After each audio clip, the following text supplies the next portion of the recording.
this is Nicola at The Puppy Nanny, and today I'm going to be talking to you about how to very first start using a clicker. So this is for you if you've never done any clicker training before, if your puppy or dog has never heard a clicker before, they don't know what it is. So I'm just going to start off talking to you about what the clicker is. So this is the clicker. This is a lovely pink one.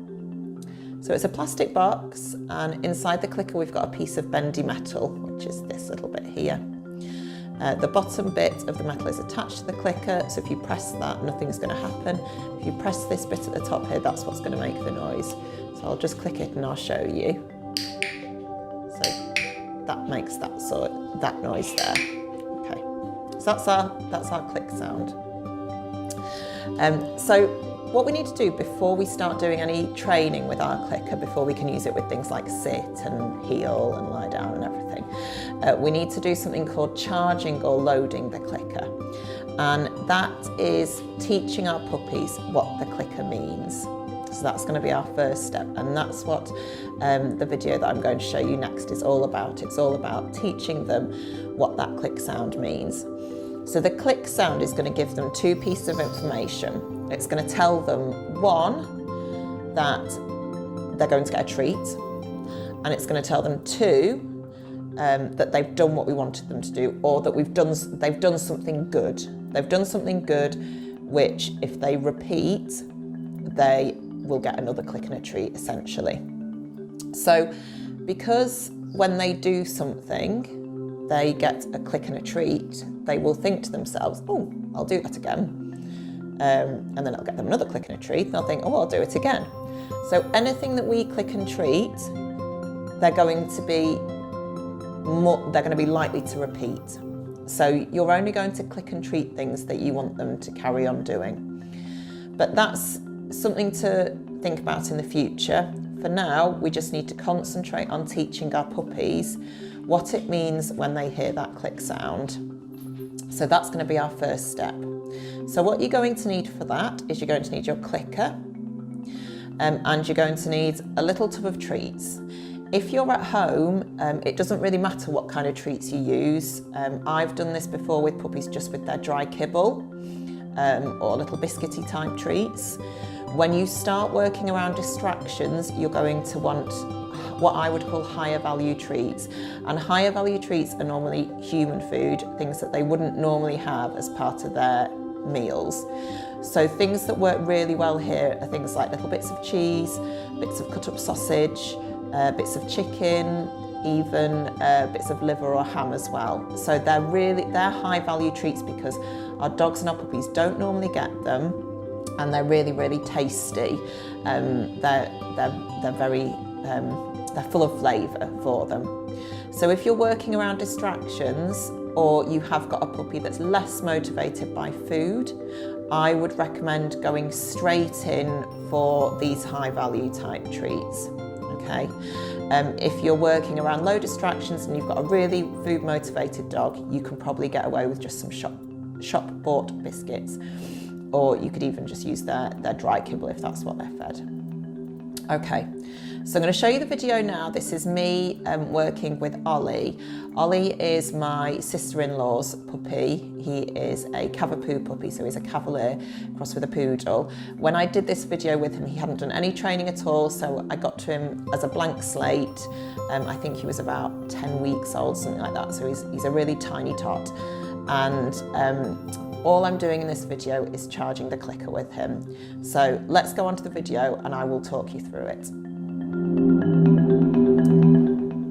Okay, here we go. So Ollie's a little bit distracted because this is the first time we've done this, and all the rest of the family are on the other side of the screen as well, so he's going over to say hi to them. So on the shelf next to me, I've got a little tub with tiny little bits of cut up cheese. And then in my left hand, held on my lap, you can just see the clicker there. So all I'm doing is I'm clicking the clicker, and then I'm putting a piece of cheese on the mat in front of him.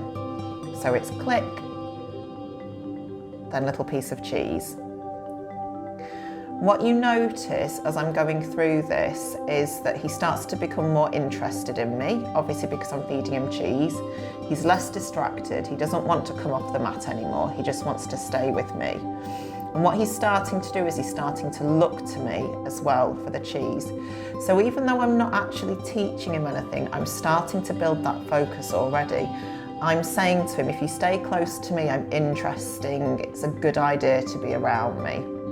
And after a while, he's getting to the point where when I click, he looks up at me, ready for his treat. So I click, he looks up and he gets his treat. So there you have it. That is how to charge your clicker with your puppy or dog. I would recommend spending a few days or up to a week just working on charging the clicker. So that means not using it with sit or lie down or anything like that. You're just simply clicking and then treating.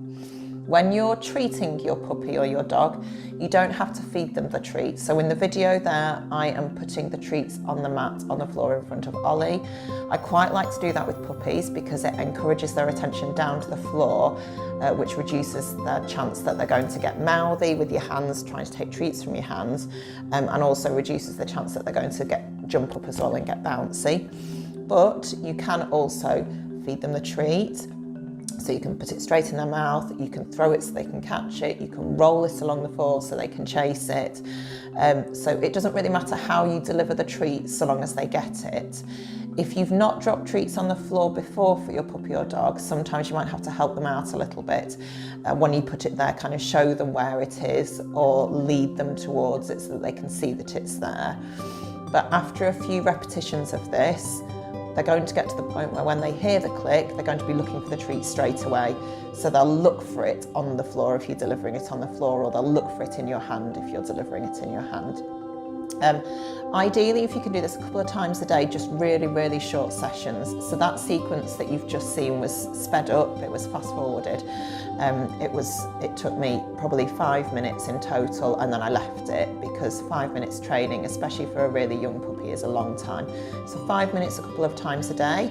And then once you've done that for a couple of days or even a week or so, then we'll be ready to move you on to the next step, which is going to be starting to use the clicker as part of your training for things like your sit, your lie down, your stay and your heel work. Okay, thank you for watching. Good luck.